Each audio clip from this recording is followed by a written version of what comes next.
E aí, tá gostando do curso? Como foi até aqui? Seja bem-vindo a mais uma aula do curso Os Melhores Pais do Mundo. Se você chegou até aqui, isso me dá um grande sinal de que você realmente pode estar entre os melhores pais do mundo. E agora nós vamos falar no desenvolvimento do bebê, mas sobre os sentidos. Como se desenvolvem os sentidos? Então, olha só. Os sentidos se referem aos meios pelos quais o sistema nervoso capta informação de modo consciente do ambiente. Entendeu isso?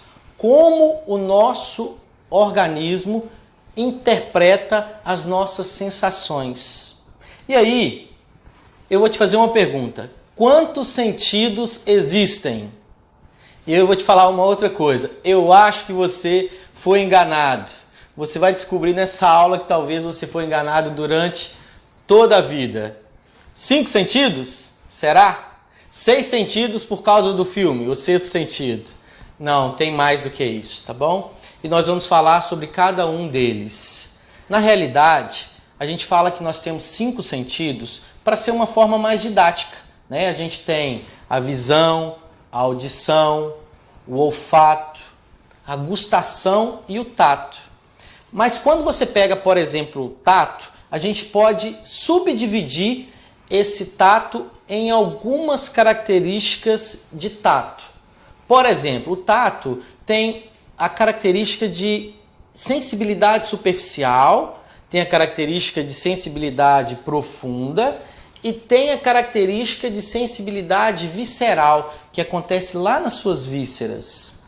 E quando tem a audição e a visão, você ainda tem entre esses dois um outro sentido, que é a função vestibular. O que é a função vestibular? O equilíbrio. E você vai, durante essa aula, entender por que é importante a gente compreender cada uma desses sentidos. A primeira que eu queria falar, que você ainda não tinha ouvido falar em relação a sentido, é a função vestibular. Para que ela serve? Serve para fornecer a posição da cabeça. Você sabe se você está deitado, se você está em pé, não sabe? Isso é função vestibular. Ela permite perceber uma aceleração linear.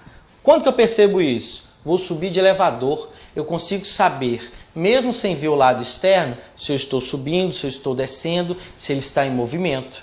E você também, através da sua função vestibular, que é um dos sentidos, consegue perceber a aceleração angular, que é aquela aceleração de quando o carro faz a curva. Mesmo de olhos tampados, mesmo de olhos fechados, ou mesmo se você tiver uma deficiência visual, você vai compreender e entender, através do sentido da função vestibular, que o carro está fazendo uma curva. Em relação ao tato, o que aconteceu? Ele foi então subdividido em 3 sentidos: sensibilidade superficial, temperatura. Os nossos nervos superficiais são o que nos falam de interpretação do mundo sobre a temperatura, se está mais calor, se está mais frio. Sensibilidade profunda, uma sensação de vibração.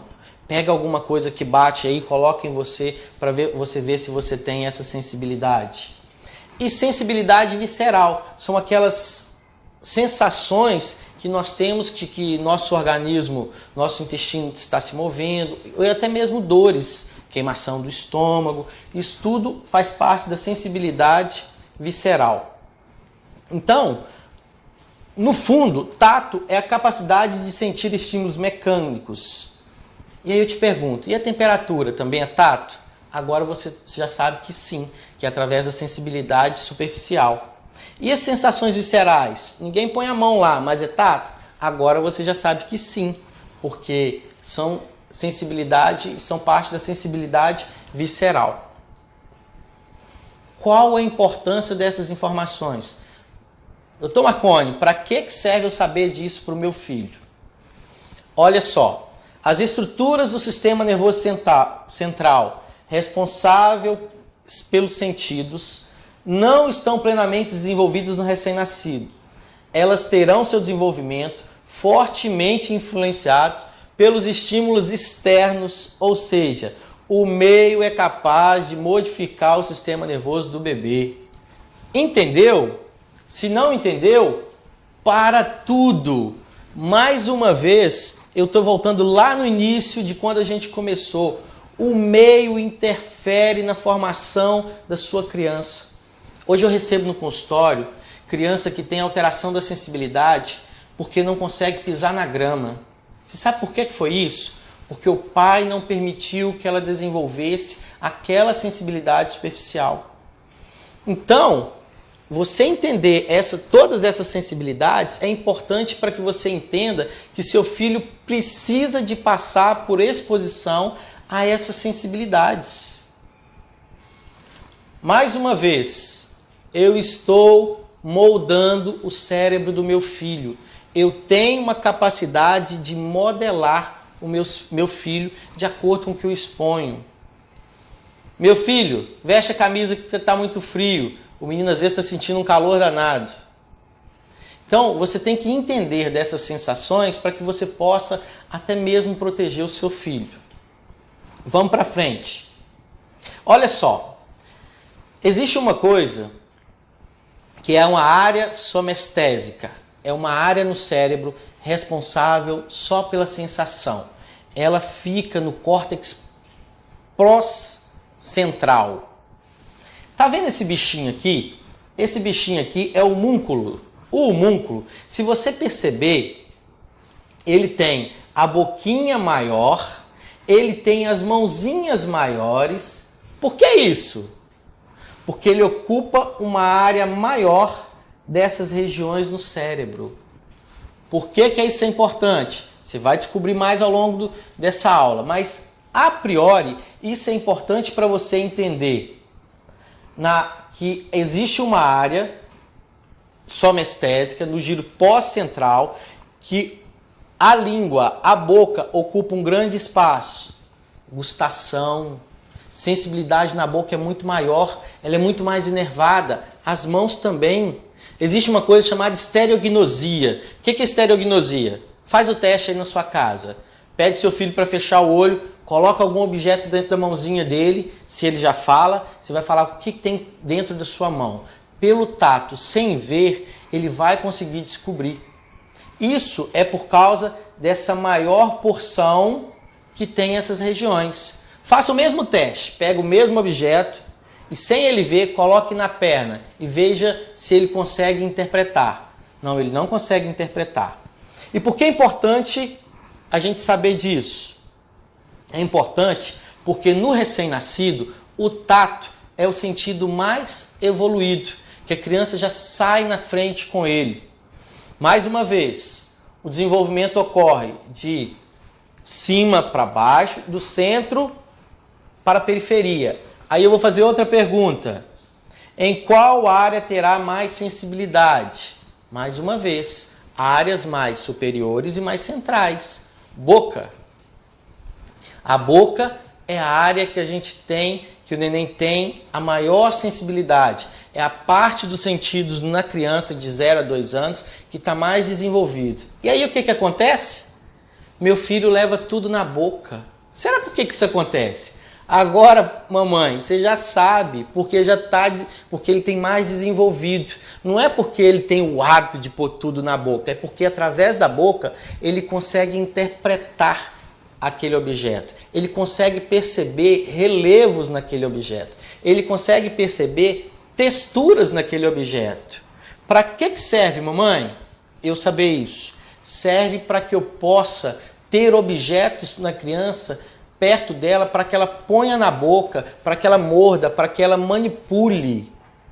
Olha que fantástico isso. Então, levou na boca, mamãe? Não é para tirar, deixa a criança explorar. Nesse momento, quando ela está explorando o mundo com a boquinha dela é a abertura do corpo dela para o mundo externo. Então, ela consegue enxergar com a boquinha, ela consegue sentir os relevos e as texturas com a boquinha e ela consegue explorar mais objetos. Onde que isso vai dar lá na frente?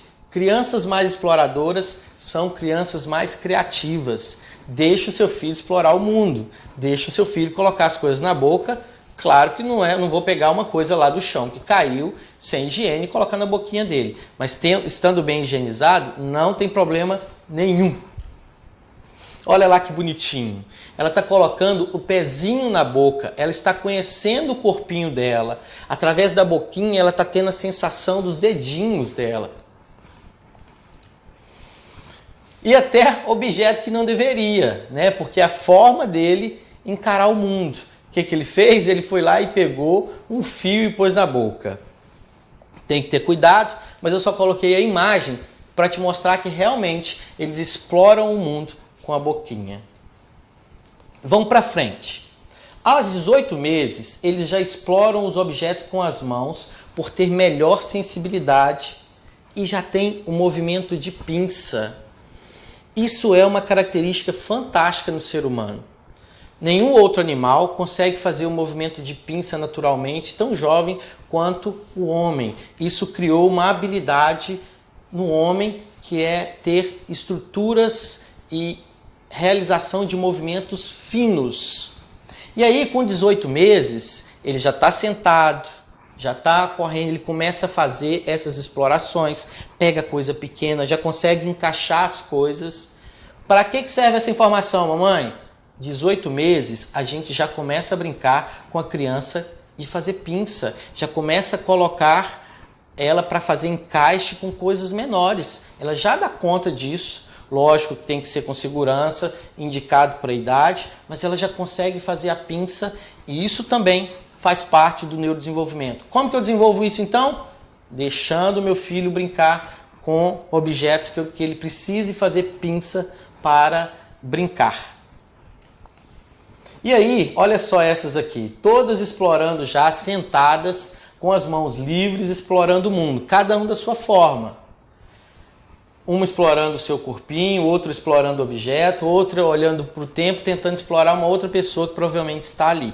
Então, isso já mostra que aqui essas crianças já têm a habilidade motora e sensitiva de conhecimento de mundo. Isso é ótimo, isso é maravilhoso. Significa que essas crianças provavelmente são saudáveis.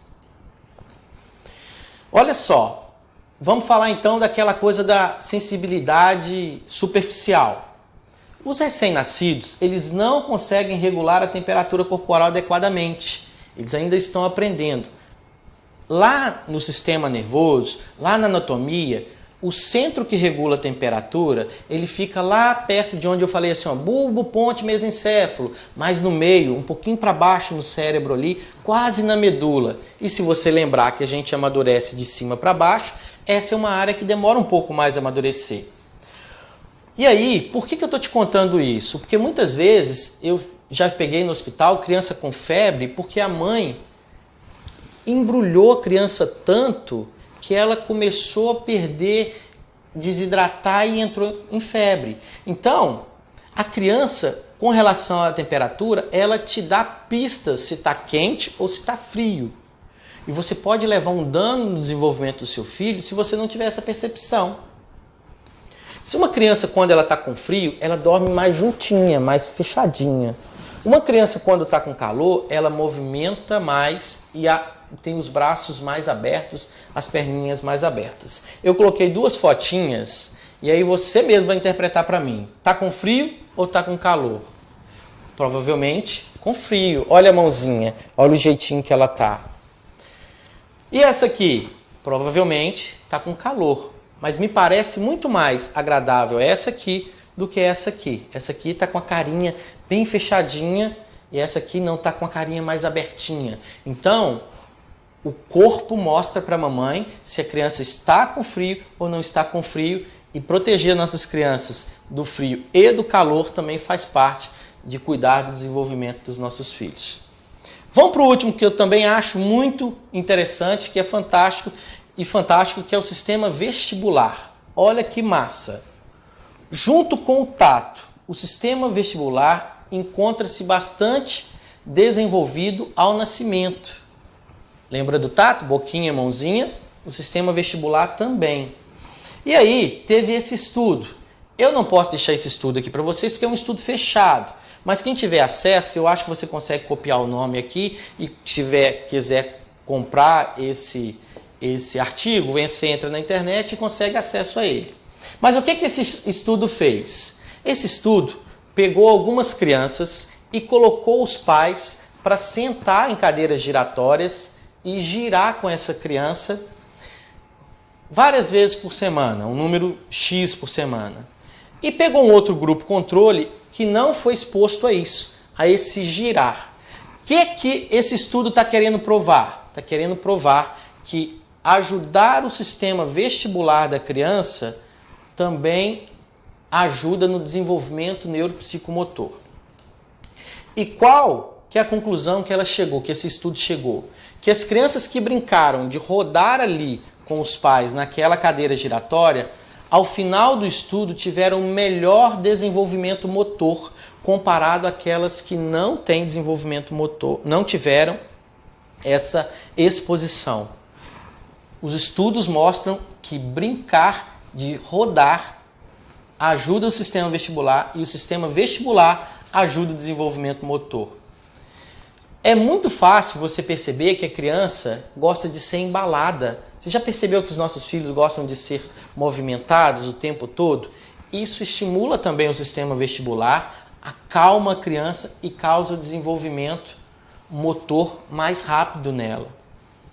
Então, papai, brincar com a criança de girar melhora o desenvolvimento motor e o equilíbrio da criança. Brincar com a criança de girar é marcante para o desenvolvimento das habilidades motoras grossas. O que é habilidade motora grossa? Sentar, engatinhar, ficar de pé. Então, vamos brincar de girar. Já viu aquela brincadeira do pai no parque girando a criança? Geralmente são imagens lindas, né, de crianças brincando de girar. Olha o quanto isso é importante para o desenvolvimento da criança. Pode sim rodar a criança. Agora, cuidado. Eu não vou pegar meu neném de 2 meses e dar um giro de 90 graus a 100 km por hora. Eu tenho que atentar à velocidade e à capacidade do meu filho de brincar, de girar. Dançar, rodar, causa o melhor desenvolvimento motor, melhora o sistema vestibular, melhora o equilíbrio. Olha que dica fantástica. Eu não sei se você já tinha parado para pensar nisso, nessa questão de quanto é importante o brincar de girar com as crianças. Indo para mais um dos nossos sentidos, eu queria falar do olfato. O olfato ele tem uma característica fantástica, que ele transmite diretamente do neurônio receptor para o cérebro os seus sentidos. Olha isso, não tem nenhuma barreira, ele vai direto. Olha só, ele pega aqui o sistema olfatório e já joga direto para o cérebro. Será por que isso acontece? Será que isso é à toa? Não, isso não é à toa. Isso é porque nós temos dificuldades com substâncias tóxicas. Cheiro. Na evolução, o cheiro poderia ser um sinal de risco, coisa apodrecida, gases. Então, o Papai do Céu, quando fez, colocou que a gente tem que ter o recebimento desse sentido quanto mais rápido for. Então, esse sentido passa direto para a nossa área consciente.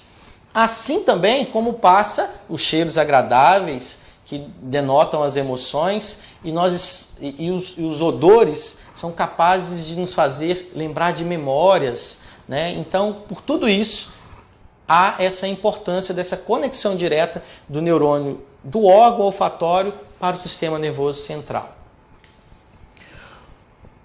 O trato olfativo está relacionado às emoções e à memória. Pense você, não pode falar com o papai. O cheiro que ele estava no dia que ele te conheceu. Aliás, pode falar com o papai. Provavelmente você vai lembrar aquele dia. E se você tiver o cheiro de novo, você vai lembrar o cheiro de novo. Minha esposa fala que o dia que eu a conheci, eu chamei ela de cheirosa. E até hoje ela usa o mesmo perfume porque eu gosto desse perfume. Então, eu já casei já tem algum tempo, viu, gente? O cheiro, o olfato, ele também é responsável por ativar memória de longo prazo. Sentiu aquele cheiro, vai lembrar daquela situação, vai trazer à memória aquelas situações. Então, eu te falo isso para que a gente não exponha os nossos filhos a cheiro desagradável com sensações ruins, porque isso vai fazer o efeito contrário das boas emoções. Tem que ter cuidado com isso. Eu não vou levar meu filho a um cemitério onde tem cheiro de putrefação no dia em que o vovô dele morreu. Isso vai marcar a memória dele para o resto da vida. Entre outras coisas. E aí, tem uma coisa que eu adoro, que é o objeto de apego. Algumas crianças usam o cachorrinho de pelúcia, usam a fraldinha, usam o biquinho. Até certo ponto, isso é muito bom. Isso não pode passar por muito tempo. Por que isso é bom? Porque o objeto de apego, ele traz segurança para o filho à medida que ele sente naquele objeto de apego o cheiro da mamãe. Então, quando ele está tendo ansiedade de separação, 8, 9 meses, que ele começa a entender que papai é papai, mamãe é mamãe, doutor é doutor, quando ele está com aquele objeto de apego, faz com que essa criança se sinta mais segura. Por isso é importante entender do olfato nas crianças. Lógico que eu não quero uma criança no meu consultório com 5 anos chegando com objeto de apego. Objeto de apego é no máximo até 2 anos. E o paladar? Essa semana eu estava discutindo com um colega, que é cardiopediatra, o número de crianças obesas que tem surgido na nossa comunidade. Cada dia mais, cada dia mais, cada dia mais. Então, eu vou te contar de paladar para que você também possa proteger o neurodesenvolvimento do seu filho, ensinando ela sobre as melhores formas de se alimentar. Olha só, os recém-nascidos, eles distinguem muito bem o doce, o salgado, o azedo e o umami. O umami é aquele cheiro, aquele gosto de glutamato, aquele gosto de banana verde que você sente. A criança também sente e diferencia todos esses sabores. Só que existem algumas características que você tem que entender para proteger o seu filho. Açúcar. O açúcar é inatamente, quando eu falo inato, que já vem desde a gestação, inatamente prazeroso para a criança.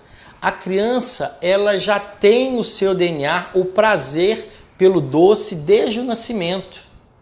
Então ela gosta de substâncias doces. Então se eu posso expor o meu filho a substâncias doces mais tarde, eu vou tentar expor mais tarde. Porque senão eu posso criar uma criança que só gosta de doce, só gosta de doce, só gosta de doce.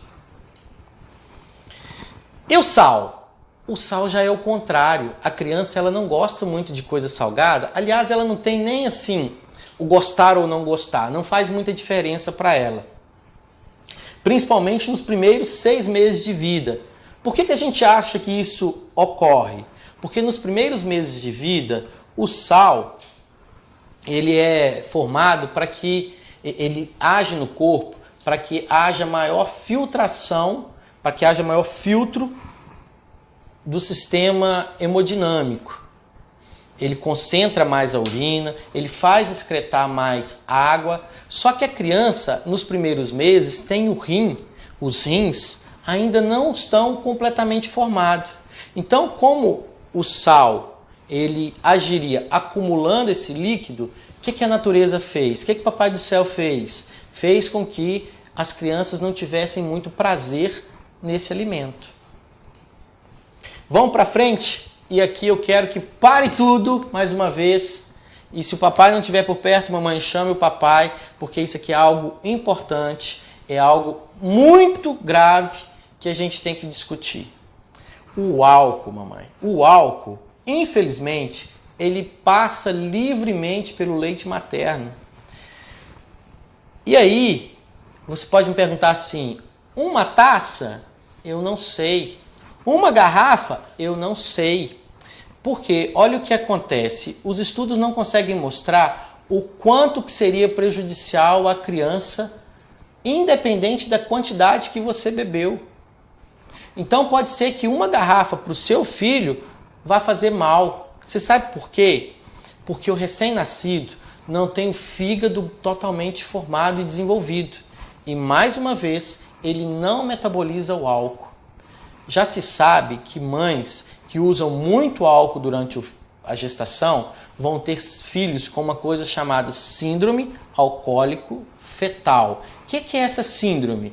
É uma lesão que a criança tem em todo o organismo, desde inteligência até funções hemodinâmicas básicas, cardíaca, pulmonar, formação dismórfica. E essas crianças, elas têm um atraso e nunca vão conseguir ter uma inteligência íntegra. Mas a gente não sabe o quanto esse tanto de álcool é importante para que cause essa síndrome alcoólica fetal. Mas a gente sabe que até mesmo poucas quantidades pode causar o atraso motor. Então, crianças em que as mães estão dando de leite materno ou estão gestante, mamãe, é abstinência total. Não se pode usar álcool. Além do mais, já existem alguns estudos que mostram que mães que expõem a álcool durante a gestação e durante a amamentação, os seus filhos estão mais propícios a se tornarem alcoólatras. Então, álcool durante a gestação e durante a amamentação, mamãe, é zero. Se eu quero ser um dos melhores pais do mundo, eu não posso beber álcool durante a gestação, porque eu atraso o desenvolvimento motor do meu filho, mesmo se for um só copo. E a visão? Alguns pais acham que o neném nasce sem enxergar. Na realidade, o recém-nascido apresenta sim uma visão rudimentar, mas ele vai desenvolvendo. E a gente tem que saber que crianças com anormalidades visuais podem evoluir com outros atrasos no desenvolvimento, principalmente, mais uma vez, motor. Por quê? Se ela não enxerga, ela não consegue desenvolver as suas habilidades. E existe um teste no Brasil chamado teste do reflexo vermelho, que o médico, o pediatra, geralmente faz lá na maternidade, que é simplesmente aquele teste de como se fosse da câmera fotográfica. Se ficou vermelhinho assim, tá normal. Se ficou assim branquinho, tá alterado. É bom você olhar isso no seu filho. É só jogar uma luz. Ficou vermelhinho, tá normal. Ficou branquinho, chama leucocoria. Tem que avaliar o que é. E tem que se tirar essa leucocoria para que a criança desenvolva as suas habilidades visuais da melhor forma possível. Então, um dos últimos sentidos que a gente tem que explorar é a audição. Olha só, eu já falei em aulas atrás que é muito importante que o papai converse com a criança desde a gestação. Olha que dado fantástico que eu vou passar para você. O feto começa a percepção dos sons por volta de 18 semanas de gestação. 4 meses e meio, ele já consegue ouvir os sons. E eu vou te provar isso. Veja se você já teve uma dessas experiências, se você já ficou grávida ou se você está grávida. A criança, quando você está gestante, faz um barulho do seu lado, o que a criança faz? Estremece, ela movimenta no seu ventre. Isso significa que ela já está ouvindo. Então, se ela já está ouvindo, mamãe, se ela já está ouvindo, papai, é hora de começar a conversar com ela. E ela gosta, mamãe e papai, de mudanças da entonação do som. Fala mais alto, fala mais baixo, elogia, fala que você está esperando por ele, que ele será muito feliz, que papai ama, que mamãe ama, e fala com amor, fala com mudança de tonalidade. O seu filho no ventre da sua esposa ou o seu filho no seu ventre vai estar escutando as suas palavras. E olha só, experiências precoces com a fala e com a música são muito importantes para moldar alguns aspectos das funções corticais superiores. Lembra lá que eu falei do encéfalo, a parte mais superior, a parte cognitiva, a parte da inteligência? São as funções corticais superiores, incluindo emoções, linguagem e habilidade cognitiva, inteligência. Então, criança que ouve música desde recém-nascido, criança que o papai conversa com ela desde recém-nascido, são mais inteligentes. Você está esperando o quê? vai lá conversar com seu filho, chama ele, conversa com ele agora, nesse momento. Meu filho, vem cá, papai quer conversar com você. Isso é muito importante para o desenvolvimento do seu filho. A audição do seu filho também deve ser estimulada de maneira ativa. O que eu falo que é de maneira... O que é maneira ativa? É cantar para o seu filho. Cante para ele. É ler. Só que não é só ler por ler. É ler com emoção, com variação de tom, de tonalidade. Faça o leão. Uau! Faça o passarinho. Tenha emoção na sua fala, porque isso vai causar o desenvolvimento cognitivo e comportamental do seu filho. Isso é super, ultra, mega importante. Nós já aprendemos lá atrás, linguagem, emoção. Audição faz parte da linguagem. E aí, eu vou colocar aqui para vocês um vídeo fantástico, que vocês vão adorar, que é o vídeo do meu filho brincando com o Danoninho. Ele se deliciou com o Danoninho, e aí talvez vocês não vão entender o que ele está falando. Ele vai falar hidratante. Então, por que eu quero colocar esse vídeo? Porque ele está mexendo com a sua sensibilidade superficial e ele se delicia. Pare um pouquinho e veja o vídeo do Augusto se deliciando com o Danoninho, expressando todas os seus sentidos, tanto de fala, quanto de audição, quanto de sensação superficial, quanto de emoção. Eu espero que você tenha gostado da aula, espero que você tenha gostado também do vídeo, tá bom? Pode deixar aqui o seu comentário do que achou da aula, mande um e-mail pra gente. E espero que você tenha recebido muito bem essa aula e que tenha aprendido a importância do desenvolvimento dos sentidos do seu filho. Um grande abraço, até daqui a pouco na nossa próxima aula.